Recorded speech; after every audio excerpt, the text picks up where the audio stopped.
Allez, on va parler politique à présent. Après les Hauts-de-France où toute la gauche est réunie sur une seule liste, eh bien la France insoumise rejoint la liste des Verts du Centre Val-de-Loire pour les prochaines élections régionales. Alliance officialisée cet après-midi. Bonsoir Charles Fournier. Bonsoir. Merci d'être avec nous ce soir. Vous êtes donc le vice-président de la région et chef de file d'Europe Écologie Les Verts pour ces élections. Vous venez donc d'annoncer cet accord avec la France insoumise. Pourquoi n'a-t-il pas été possible déjà de créer une liste commune à toute la gauche au premier tour comme dans les Hauts-de-France? Alors peut-être pour d'abord répondre à cette alliance avec la France insoumise, dire que c'est une alliance avec 8 partis qui soutiennent une démarche citoyenne dans la région exceptionnelle, inédite. 600 citoyens engagés dans la construction d'un projet et d'une liste. Ça, c'est le premier élément de réponse important et c'est ça que nous avons annoncé cet après-midi. Deuxième élément, nous sommes dans une élection à la proportionnelle. Nous devons, pour qu'il y ait une vitalité démocratique, permettre aux Français, aux habitants de la région de choisir entre des projets.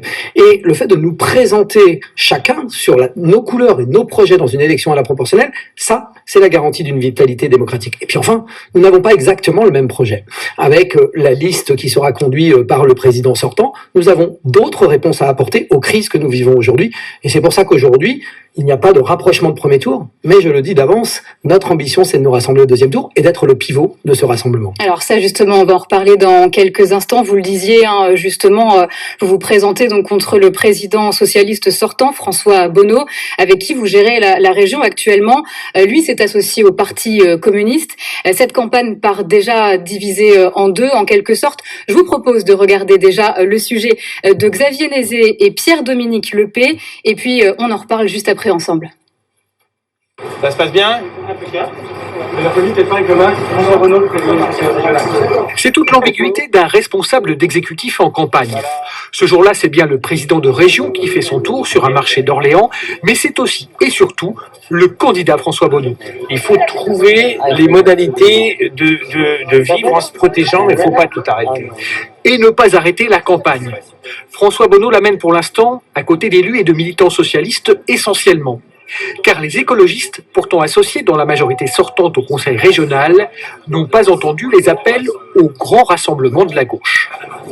Je leur dis très clairement que ce que nous avons fait ensemble, nous devons non seulement le poursuivre, mais nous devons l'accélérer. C'est ce qu'attendent nos concitoyens. Donc je le dis avec force. Et si c'est entendu avant le premier tour, j'en serai ravi. Si c'est entendu pour le second tour, j'en serai également très heureux. Mais le plus vite sera le mieux.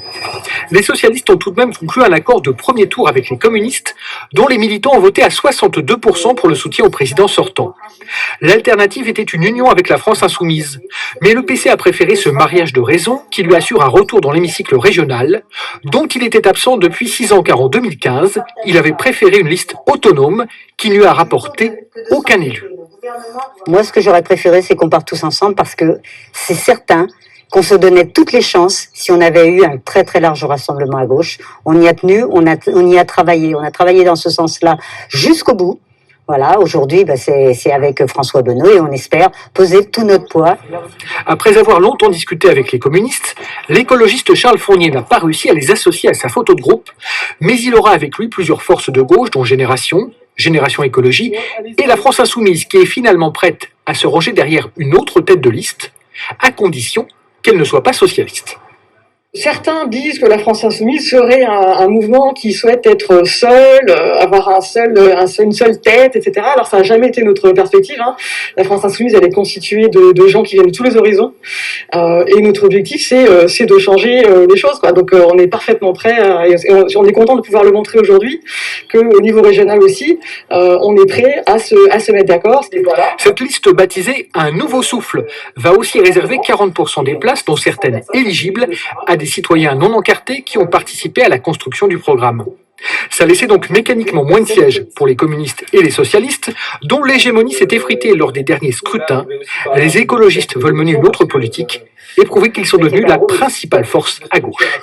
Rappelons-nous, en 2015, les écologistes et la liste que je conduisais, il y avait des écologistes, des citoyens déjà. Nous avions fait à peine 7%. Nous avons pesé autant que nous pouvions sur le bilan qui a été conduit pendant cette mandature, mais ce n'était pas notre projet. Ce n'était pas nous qui pilotions cette région. Demain, nous voulons inverser les choses, nous voulons être en responsabilité, mais ça ne nous empêche absolument pas d'imaginer qu'on travaillera ensemble.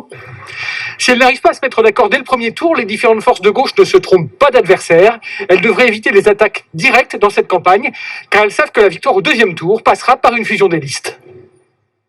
Alors, Charles Fournier, on vient de voir ensemble donc ce reportage. Vous disiez pourquoi pas travailler ensemble, mais d'abord la question aussi est de savoir y aurait-il eu un rassemblement au deuxième tour de toutes ces listes de gauche? Est-ce que ça aurait été possible? Se rassembler autour de quoi? C'est ça la vraie question. Si c'est De toutes les gauches ensemble. Oui, mais autour de quel projet? C'est ça le sujet. Et c'est ça qu'il faut mettre sur la table. La question des hommes. Oui, alors moi j'invite tout le monde à nous rejoindre, mais le président sortant invite aussi tout le monde à le rejoindre. Mais le sujet, c'est de savoir autour de quoi nous allons nous rassembler. Moi, je crois que nous avons des différences, mais nous avons aussi des convergences.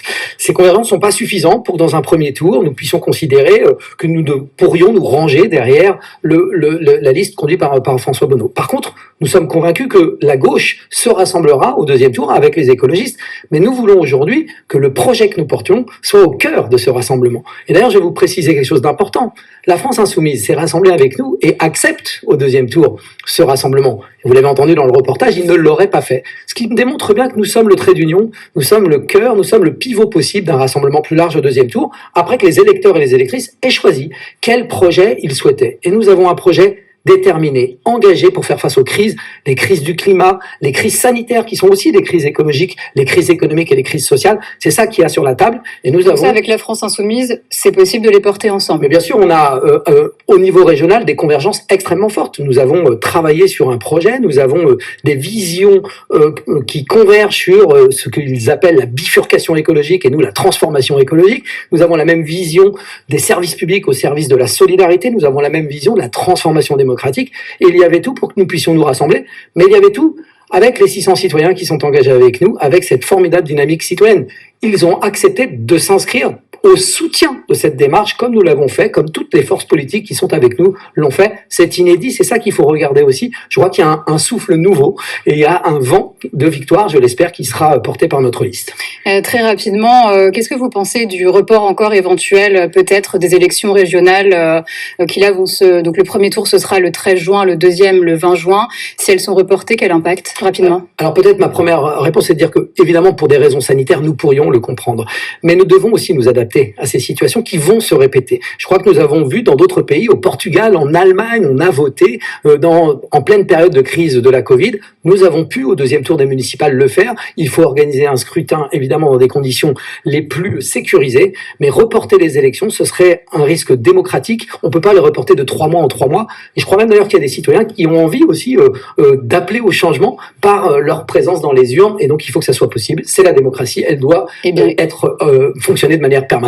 Eh bien, écoutez, on attend en tout cas l'avis du Conseil scientifique. Merci beaucoup, Charles Fournier, d'avoir été avec nous ce soir.